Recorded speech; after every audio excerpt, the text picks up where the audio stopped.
ಗ್ರಾಮ ಕೃಷಿ. ಅದರ ಅರ್ಥ ಕೃಷಿ ಕೇವಲ ಗ್ರಾಮಗಳಲ್ಲಿ ಮಾತ್ರ ಉಳಿದಿದೆ. ನಗರ ಕೃಷಿ ಅಂತ ಯಾರಾದ್ರೂ ಹೇಳ್ತಾರೇನು? ಹೇಳುದಿಲ್ಲ. ಯಾಕಂದ್ರೆ ನಗರದೊಳಗೆ ಬರೇ ಬಿಲ್ಡಿಂಗ್ ಅದಾವ್. ಎಲ್ಲಾದ್ರೂ ಒಂದ್ 600 ಸ್ಕ್ವೇರ್ ಫೀಟ್ ಜಾಗ ಐತಂದ್ರು ಅಲ್ಲಿ ಬಿಲ್ಡಿಂಗ್ ಕಟ್ತಾರ. ಅವ್ರು 600, 1200, 2500 ಸ್ಕ್ವೇರ್ ಫೀಟ್ ಒಳಗ ಮನಿ ಕಟ್ಟಿ ಬಹಳ ಮೆರಿಲಿಕತ್ತಾರ. ಯಾಕಂದ್ರ ಅವರ ಸೌಕಾರ ಅಂತ ತಿಳ್ಕೊಂಡಾರ. ಆದ್ರ ಜಗತ್ತೊಳಗ ಎಲ್ಲಕ್ಕಿಂತ ದೊಡ್ಡ ಸೌಕಾರ ಅಂದ್ರ ರೈತರ. ಯಾಕಂದ್ರ 1 ಎಕರೆ ಅಂದ್ರ 40 ಗುಂಟೆ, 1 ಗುಂಟೆ ಅಂದ್ರ 1000 ಸ್ಕ್ವೇರ್ ಫೀಟ್.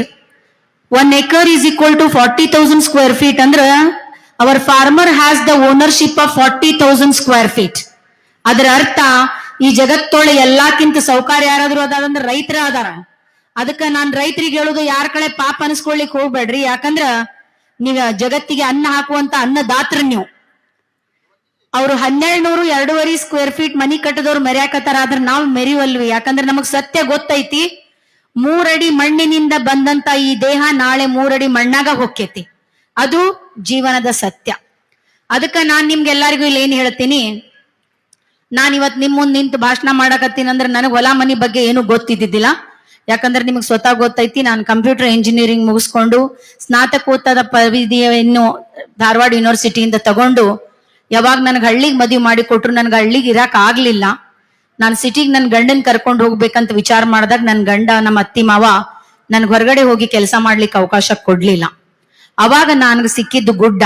ಆ ಗುಡ್ಡವನ್ನ ತೆಗಿಲಿಕ್ಕೆ ನನಗೆ ಕಡಿಮೆ ಅಂದ್ರು 5-6 ವರ್ಷ ಹಿಡಿಸ್ತು. ಕೈ ತೂತು ಬೀಳ್ತಿತ್ತು, ಅಂದ್ರೂ ನಾನು ಸೋಲು ಒಪ್ಪಿಲ್ಲ. ಆಮೇಲೆ ಇವತ್ತು ಬಹಳಷ್ಟು ಬೋರ್ ಹಾಕಿದೆ ನಾನು. 15-20 ಬೋರ್ ಹಾಕಿದ್ರು ನೀರ್ ನನಗ್ ಬೀಳಲಿಲ್ಲ. 1 ಇಂಚ್ ನೀರೊಳಗ 8 ಎಕರೆ 10 ಗುಂಟೆಯಲ್ಲಿ ನಾನು ಮಾಡಿದ್ದು 2,500 ಶ್ರೀಗಂಧ, 1200 ಮಾವು, 600 ಪೇರಲ, 600 ಸೀತಾಫಲ, 100 ಬೆಟ್ಟದ ನೆಲ್ಲಿಕಾಯಿ, 100 ಹುಣಸೆ ಹಣ್ಣು, 100 ಕರಿಬೇವು, 100 ನಿಂಬೆ, 800 ಸಾಗವಾನಿ ಗಿಡ. ಇದರ ಜೊತೆ ಕುರಿ ಸಾಕಾಣಿಕೆ, ಕೋಳಿ ಸಾಕಾಣಿಕೆ, ಜೇನು ಸಾಕಾಣಿಕೆ, ಹೈನುಗಾರಿಕೆಯನ್ನ ನಾನು ಮಾಡ್ಕೊಂತ ಹೊಂಟೀನಿ.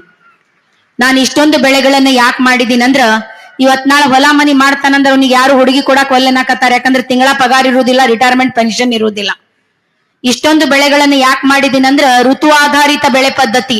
From every season a farmer must get income. ಯಾಕಂದ್ರೆ ಇವತ್ತ ನಾವು ಕೃಷಿಯನ್ನ ವಿಭಜನೆ ಮಾಡಬೇಕು. Agriculture, horticulture, agro forestry and animal husbandry. Totally it is integrated farming. Short term income, mid term income, long term income, ಈ ತರ ನಾವು ಪ್ಲಾನ್ ಮಾಡಿದಾಗ ಪೇರ್ಲೆ ಸೀಸನ್ ಪೇರ್ಲೆ ದುಡ್ಡು, ಮಾವು ಸೀಸನ್ ಮಾವು ದುಡ್ಡು ಎಲ್ಲ ದುಡ್ಡು ಬರ್ಕೊಂತಿರ್ತದ. ಯಾಕಂದ್ರ ನಾವು 10,000 ರೂಪಾಯಿನೂ ಮಾರಿವಿ, 1 ಲಕ್ಷನೂ ಮಾರಿವಿ. ಯಾಕಂದ್ರ ಬೆಲೆ ನಿಗದಿ ಮಾಡುವಂತ ಅಧಿಕಾರ ಸರ್ಕಾರನು ನಮಗ್ ಕೊಟ್ಟಿಲ್ಲ, ಸಮಾಜನೂ ನಮಗ್ ಕೊಟ್ಟಿಲ್ಲ. ಅದಕ್ಕ ನಾ ರೈತರಿಗೆ ಏನ್ ಹೇಳ್ತೀನಿ, ಪರಿಸ್ಥಿತಿಗಳ ವಿರುದ್ಧ ಹೋರಾಡೋದ್ಕಿಂತ ಪರಿಸ್ಥಿತಿಗಳ ಜೊತೆಗೆ ಹೋಗ್ರಿ. ಅದು ನೀವು ಮಾಡುವಂತ ಶಾಣೆತನ. ಇವೆಲ್ಲ ಹಣ್ಣಿನ ಗಿಡಗಳು ಮಾರಿ ಮನೆತನ ನಡೆಸಬಹುದು. ಆದ್ರೆ 45-50 ವರ್ಷ ಆದ್ಮೇಲೆ ನಮ್ ಕೈಯಾಗ ರೊಕ್ಕ ಇಲ್ಲ ಅಂದ್ರ ನಮಗ್ ಮಗ ಸೊಸಿ ಸೇರುದಿಲ್ಲ, ನಮ್ಮ ಎಲ್ಲರಿಗೂ ವಜ್ಜೆ ಆಗ್ತೀವಿ.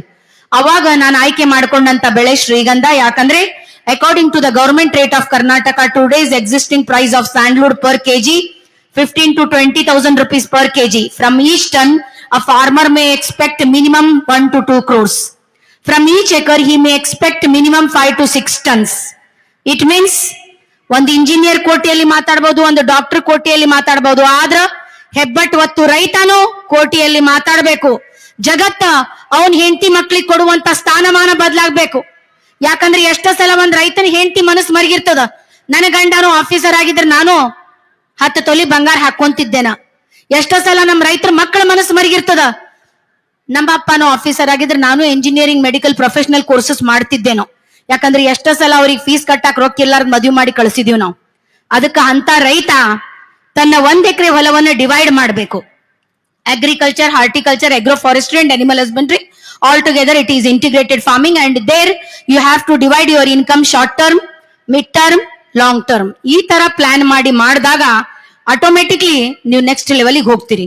ಅವಾಗ ರೈತರಿಗೆ ಮದ್ವೆ ಮಾಡ್ಕೊಡ್ಲಿಕ್ಕೆ ಹುಡುಗಿಯರ್ ಕ್ಯೂ ನಿಂದಿರ್ತಾರ. ಯಾಕಂದ್ರ ನಿಮ್ಮ ಇನ್ಕಮ್ ಅನ್ನ ನೀವೇ ಡಿವೈಡ್ ಮಾಡಿ ಒಂದ್ ಪ್ರಾಪರ್ ಪ್ಲಾನಿಂಗ್ ಒಳಗ 1 ಹೆಜ್ಜೆ ಮುಂದೆ ಹೋದಾಗ ಆಟೋಮೆಟಿಕ್ಲಿ ನೀವು ಆ ಗುರಿಯನ್ನು ತಲುಪ್ತೀರಿ ಅಂತ ನಾನು ಹೇಳಲಿಕ್ಕೆ ಇಷ್ಟಪಡ್ತೀನಿ. ಆಮೇಲೆ ಇದರ ಜೊತೆ ನಾನು ಇನ್ನೂ ಒಂದು ನಿಮ್ಗೆ ಹೇಳಿದೆ, ನಾನು ಮಾಡಿದ್ದು ಪಶು ಸಂಗೋಪನೆ, ಕುರಿ ಸಾಕಾಣಿಕೆ, ಕೋಳಿ ಸಾಕಾಣಿಕೆ, ಜೇನು ಸಾಕಾಣಿಕೆ, ಹೈನುಗಾರಿಕೆಯನ್ನ ನಾನು ಬಹಳ ಸಮರ್ಪಕವಾಗಿ ನಿಭಾಯಿಸ್ತಿದ್ದೀನಿ. ಯಾಕಂದ್ರೆ ನಾನು 4,000 ರೂಪಾಯಿಗೆ ಒಂದು ಮರಿ ತಂದ್ರಂದ್ರ 4-5 ತಿಂಗಳಕ್ಕ ಬೇಡ 6 ತಿಂಗಳಕ್ಕ ಅದು ಕಡಿಮೆ ಅಂದ್ರೂ 30-35 kg ಬರ್ತದ. ಸೊ 4,000 ರೂಪಾಯಿ ಮರಿ ನಾ ತಂದಾಗ ಅದ್ 6 ತಿಂಗಳು ನಾ ಮೇಯಿಸಿದಾಗ ಕಡಿಮೆ ಅಂದ್ರು 18ರಿಂದ 20,000 ರೂಪಾಯಿ ಹೋಗ್ತೈತಿ. ನಿಮ್ಗೆ ಯಾವ ಬ್ಯಾಂಕ್ 6 ತಿಂಗಳು 3 ಪಟ್ಟು ದುಡ್ಡು ಕೊಡ್ತದ ನೀವ್ ಹೇಳ್ರಿ. ಸೊ ಅದಕ್ಕ ಬಾಜು ಹೊಲ್ದ 100 ಕುರಿ ಮಾಡ್ಯಾನಂತ ಮಾಡ್ಬೇಡ್ರಿ. ನಿಮ್ ಕೆಪಾಸಿಟಿ ಎಷ್ಟೈತಿ? ಯಾಕಂದ್ರೆ ಬಾಳ್ ಮಾಡಿ ಫ್ಲಾಪ್ ಆಗೋದ್ಕಿಂತ ಸ್ವಲ್ಪ ಮಾಡಿ ಶೈನ್ ಆಗ್ರಿ, ಅದು ಶಾಣೆತನ. 2ರಿಂದ ಚಾಲು ಮಾಡಿ ಇವತ್ತು ನಾನು ಬಂದಿನಿ 50 ಕುರಿಗೆ. ಸೊ ನಾ ಕುರಿಯಿಂದ ಒಂದ್ ವರ್ಷಕ್ಕೆ ಕಡಿಮೆ ಅಂದ್ರು 5ರಿಂದ 6 ಲಕ್ಷ ರೂಪಾಯಿ ಆದಾಯ ತೆಗಿತೀನಿ. ಅದ್ರ ಜೊತೆ ನಾ ಜವಾರಿ ಕೋಳಿಗಳ ಸಾಕಾಣಿಕೆ ಮಾಡಿದೀನಿ, ಅದನ್ನು ಒಂದು ವರ್ಷಕ್ಕ ಕಡಿಮೆ ಅಂದ್ರು 2ರಿಂದ 3 ಲಕ್ಷ ತೆಗಿತೀನಿ. ಸೊ ನಾನ್ ನಿಮ್ಗೆ ಹೇಳುದು, try to divide the resources of income. ಒಂದಿನದ ತಗೊಳಕ್ ಹೋದ್ರಂದ್ರೆ ಅದ್ ಎದ್ದ ಬಿಡ್ತೀರಿ, ಬಿದ್ದ ಬಿಡ್ತೀರಿ. ಸೊ ನಿಮ್ಮ ಆದಾಯವನ್ನ ವಿಭಜನೆ ಮಾಡ್ರಿ. And along with that you try to reduce the cost of cultivation. ನಿಮ್ಮ ಕೃಷಿಯ ವೆಚ್ಚವನ್ನ ಕಡಿಮೆ ಮಾಡುವಂತ ಪ್ರಯತ್ನ ಮಾಡ್ರಿ. ಅದು ಪ್ರಾರಂಭವಾಗುವುದು ನಮ್ಮ ಆರ್ಗ್ಯಾನಿಕ್ ಫಾರ್ಮಿಂಗ್ ಇಂದ. ಅಂದ್ರೆ ಸಾವಯವ ಕೃಷಿಯಿಂದ ನಾವು ಪ್ರಾರಂಭ ಮಾಡಿದಾಗ ನಾವು ಜೀವಾಮೃತ, ಪಂಚಗವ್ಯ, ದಶಪರ್ಣಿಗಳ ಬಳಕೆ ಮಾಡಿ ಭೂಮಿಯ ಆರೋಗ್ಯದ ಜೊತೆ ಒಳ್ಳೆ ಆರೋಗ್ಯಕರವಾದ ಉತ್ಪನ್ನಗಳನ್ನ ನಾವು ಡೆವಲಪ್ಮೆಂಟ್ ಮಾಡಿದಾಗ ಆಟೋಮೆಟಿಕ್ಲಿ ಅದು ಆರೋಗ್ಯಕರವಾದ ಭಾರತದ ನಿರ್ಮಾಣ ಆಗ್ತದ. ಅದಕ್ಕೆ ಆದಷ್ಟು ಕೆಮಿಕಲ್ ಫಾರ್ಮಿಂಗ್ ಅನ್ನ ಕಡಿಮೆ ಮಾಡಿ ಸಾವಯವ ಕೃಷಿಗೆ ಒತ್ತು ಕೊಡ್ಬೇಕಂತ ನಾನೆಲ್ರಿಗೂ ಕೇಳ್ಕೊಂತೀನಿ. ಇದರ ಜೊತೆ ಇವತ್ತು ನಾವು ಗ್ರಾಮಗಳ ಬಗ್ಗೆ ಮಾತಾಡ್ಬೇಕಂದ್ರ ಇವತ್ತು ಎಂಪವರ್ಮೆಂಟ್ ಇನ್ urban areas, specially women empowerment ಇನ್ ಅರ್ಬನ್ ಏರಿಯಾಸ್ ಅದು ಬಹಳ ಕಾಮನ್. ಯಾಕಂದ್ರೆ they are educated, they are not illiterate. But in rural areas the women are illiterate, they are not educated. ಅವ್ರು ಎಜುಕೇಟೆಡ್ ಇಲ್ಲ ಅಂತ ಹೇಳಿ ನಾವು ಅವರಿಗೆ ಸ್ಟ್ರಾಂಗ್ ಆಗ್ಲಿಕ್ಕೆ ಕೊಡ್ಲಾರ್ದಂತ ಸಿಚುವೇಶನ್ ಇರುವುದಿಲ್ಲ. ಯಾಕಂದ್ರೆ ಎಮ್ಮಿ ಮುಂದೆ ಹೋಗಿ ನೀವು ಎ ಫಾರ್ ಆಪಲ್ ಅಂದ್ರೆ ಒದ್ದ ಬಿಡ್ತೈತಿ. ಎಮ್ಮಿಗೆ ಹೋಗಿ ಏನ್ ಮಾಡ್ಬೇಕಂದ್ರ ಅದನ್ನ ಮೈ ತೊಳೆದು ಅದ್ರ ಮೈ ತಿಕ್ಕಿ 4 ಗಂಟೆ ಮೇವ್ ಹಾಕಿದಾಗ ಅದು ಕಡಿಮೆ ಅಂದ್ರು 4ರಿಂದ 5 ಲೀಟರ್, ಮುಂಜಾನೆ 4ರಿಂದ 5 ಲೀಟರ್ ಸಂಜೆಗೆ ಹಾಲು ಕೊಡ್ತದ. ಇದರ ಜೊತೆ ನಾವು ಕುರಿ ಸಾಕಾಣಿಕೆ ನಮ್ಮ ಹೆಣ್ಮಕ್ಳಿಗೆ ಕಲಿಸಿದ್ರೆ ಅಂದ್ರೆ, ಯಾಕಂದ್ರ ಎಲ್ಲಾರು ಹೇಳ್ತಾರೆ ಕೃಷಿ ಪುರುಷ ಪ್ರಧಾನ ಅಂತ, ಆದ್ರೆ ಎಲ್ಲಕ್ಕಿಂತ 80ರಿಂದ 90% ಕೆಲಸ ಮಾಡೋದು ನಮ್ಮ ಮಹಿಳೆಯರು. ಅದಕ್ಕೆ ಅಲ್ಲಿ ನಮ್ಮ ಗ್ರಾಮದಲ್ಲಿ ನಮ್ಮ ಮಹಿಳೆಯರು ಸ್ಟ್ರಾಂಗ್ ಆಗಿ ನಿಂದಿರ್ಬೇಕಂದ್ರ ಈ ಪಶು ಸಂಗೋಪನೆ ಬಹಳ ದೊಡ್ಡ ಅವ್ರಿಗೆ ವರದಾನ ಅಂತ ನಾನು ಹೇಳಲಿಕ್ಕೆ ಇಷ್ಟಪಡ್ತೀನಿ.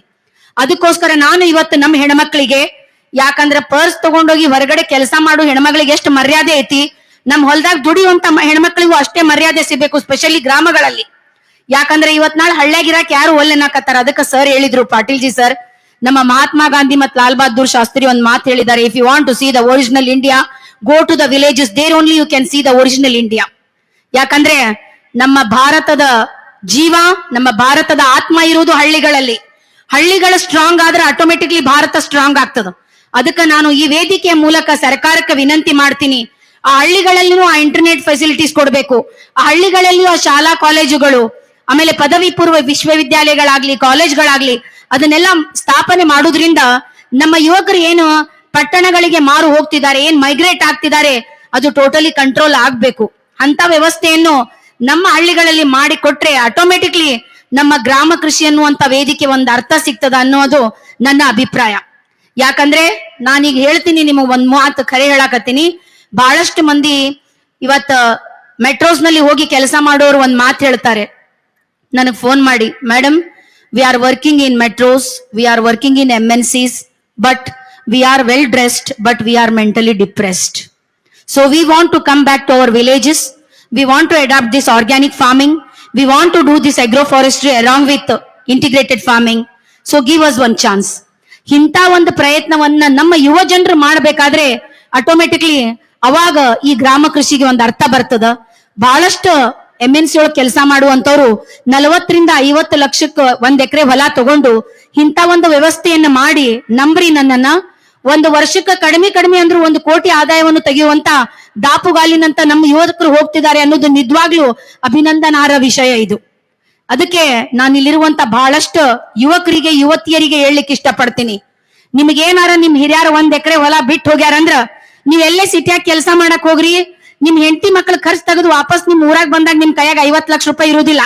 ಅದ ನಿಮ್ ಹಿರಿಯರ ಹೊಲದಾಗ ನೀವು 12ರಿಂದ 15 ವರ್ಷ ದುಡಿದ್ರಂದ್ರ ನಾ ವೈಟ್ ಪೇಪರ್ ಮೇಲೆ ಬರೆದು ಕೊಡ್ತೀನಿ, ನಿಮ್ಮ ಮನೆತನದ ಖರ್ಚಿನ ಜೊತೆ 1 ಎಕರೆ ಕಡಿಮೆ ಅಂದ್ರೂ 5ರಿಂದ 10 ಕೋಟಿ ತೆಗಿತೀರಿ.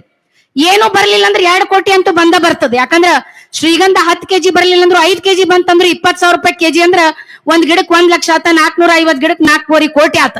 ಅದನ್ನ ಒಯ್ದು ನ್ಯಾಷನಲೈಸ್ ಬ್ಯಾಂಕ್ ಒಳಗೆ ಇಟ್ರಂದ್ರೆ ತಿಂಗಳ 5 ಲಕ್ಷ ರೂಪಾಯಿ ಬಡ್ಡಿ ಬಂತ, ಮತ್ ಸಾಫ್ಟ್ವೇರ್ ಟೆಕ್ಕಿ ಪಗಾರ ಬಂತಲ್ಲ ನಿಮಗ. ನೀವು 10 ಗಂಟೆಗೆ ಹೋಗಿ ಥಂಬ್ ಇಂಪ್ರೆಷನ್ ಹಾಕುದು ಬೇಡ. Your land is your organisation, your land is your multinational company, your reason for input, your reason for output. So work for your mother land. That mother land is calling you back. Please come back. ಯಾಕಂದ್ರೆ ನೀವು educated people ಏನಾದ್ರು ಹೊಲ ಮನಿ ಕೆಲಸ ಮಾಡಕತ್ರ ಅಂದ್ರೆ automatically it will become smart agriculture. So again ನಾವು ಅದನ್ನೇ ಮಾಡೋಣ ಅಂತ. ಯಾಕಂದ್ರೆ ಕರೋನಾ ಬಂದ್ ಎಲ್ಲಾರ ಟೈರ್ ಪಂಚರ್ ಆಗಿ ಹುಟ್ಟು ಬಟ್ಟಿ ಮೇಲೆ ಎಲ್ಲಾರು ಮನಿಗ್ ಕಳಿಸ್ಯಾರ. ಆದ್ರೆ ಎಲ್ಲಾರ ಮನ್ಯಾಗ 3 ಹೊತ್ತಿನ ಊಟ ಕೊಟ್ಟಿದ್ ರೈತ, 3 ಹೊತ್ತಿನ ಕಾಯಿಪಲ್ಯ ಕೊಟ್ಟಿದ್ ರೈತ, 3 ಹೊತ್ತಿನ ಹಾಲು ಮೊಸರು ತುಪ್ಪ ಕೊಟ್ಟಿದ್ ರೈತ. ಇವತ್ತು ಒಂದು ರೈತ ಮಹಿಳೆ ಕವಿತಾ ಮಿಶ್ರಾಗೆ ಕರೆದು ಇಲ್ಲೂ ಮಾತಾಡ್ಲಿಕ್ಕೆ ಅವಕಾಶ ಕೊಟ್ಟಿದ್ದಕ್ಕೆ ಕರ್ನಾಟಕದ ಎಲ್ಲಾ ರೈತರ ಪರವಾಗಿ, ಭಾರತದ ಎಲ್ಲಾ ರೈತರ ಪರವಾಗಿ ಪಾಟೀಲ್ ಜಿ ಅವರ ಈ ಭಾರತೀಯ ಸಂಸ್ಕೃತಿ ಉತ್ಸವಕ್ಕೆ ನಾವು ಮಾಡುವಂತ ದೊಡ್ಡ ಅಭಿನಂದನೆ ಅಭಿನಂದನೆ ಅಭಿನಂದನೆ. ನಮಸ್ಕಾರ. ಒಂದು ಬಸವಣ್ಣನ ವಚನದೊಂದಿಗೆ ನನ್ನ ಮಾತನ್ನ ಮುಗಿಸ್ತೀನಿ. ಇವನಾರವ ಇವನಾರವ ಇವನಾರವ ಎಂದೆನಿಸದಿರಯ್ಯ, ಇವ ನಮ್ಮವ ಇವ ನಮ್ಮವ ನಮ್ಮ ಮನೆಯ ಮಗನೆಂದೆನಿಸಯ್ಯ ಕೂಡಲ ಸಂಗಮ ದೇವ. ನಾನು ರಾಯಚೂರು ಜಿಲ್ಲೆಗೆ ಆದ್ರೂ ಇವನಾರವ ಅಂತ ನೀವು ಹೇಳಿಲ್ಲ. ನಿಮ್ಮ ಜಿಲ್ಲೆಗೆ ಕರೆದು ನಿಮ್ಮ ಮನೆಯ ಮಗಳ ಸ್ಥಾನ ಕೊಟ್ಟು ನನ್ನ ಮಾತನ್ನ ಇಷ್ಟೆಲ್ಲ ಚೆನ್ನಾಗಿ ಕೇಳಿ ಈ ಸಭೆಗೆ, ಈ ಮಾತಿಗೆ, ಈ ವೇದಿಕೆಗೆ ಒಂದು ಅರ್ಥ ಕೊಟ್ಟಂತ ಪ್ರತಿಯೊಬ್ಬರಿಗೂ ನಾನು ಚಿರಋಣಿ ಚಿರಋಣಿ ಚಿರಋಣಿ. ಇವತ್ತು ಕವಿತಾ ಮಿಶ್ರಾನ ಅಸ್ತಿತ್ವ ಏನೇ ಐತಂದ್ರ ಅದು ಕೇವಲ ಈ ಕರ್ನಾಟಕದ ಮಣ್ಣಿನಿಂದ. ಈ ಕರ್ನಾಟಕದ ಮಣ್ಣು ಇದ್ದಿದ್ದಿಲ್ಲ ಅಂದ್ರ ನನ್ನ ಅಸ್ತಿತ್ವ ಇದ್ದಿಲ್ಲ. ಯಾಕಂದ್ರೆ ಈ ಹೊಲ ಮನೆಯೊಳಗ ನಾ 1000 ಸಲ ಬಿದ್ದೆ, 1 ಸಲ ಎದ್ದೆ. ಎಲ್ಲರೂ ಕೈ ಬಿಟ್ರು, ಆದ್ರೆ ಮಣ್ಣು ಕೈ ಬಿಟ್ಟಿಲ್ಲ. ಅದಕ್ಕೆ ಇದೇ ನಾಡು ಇದೇ ಭಾಷೆ ಎಂದೆಂದು ನಮ್ಮದಾಗಿರಲಿ, ಎಲ್ಲೇ ಇರಲಿ ಹೇಗೆ ಇರಲಿ ಕನ್ನಡವೇ ನಮ್ಮ ಉಸಿರಿರಲಿ. ಜೈ ಕರ್ನಾಟಕ ಮಾತೆ. ಧನ್ಯವಾದ ಧನ್ಯವಾದ ಧನ್ಯವಾದ.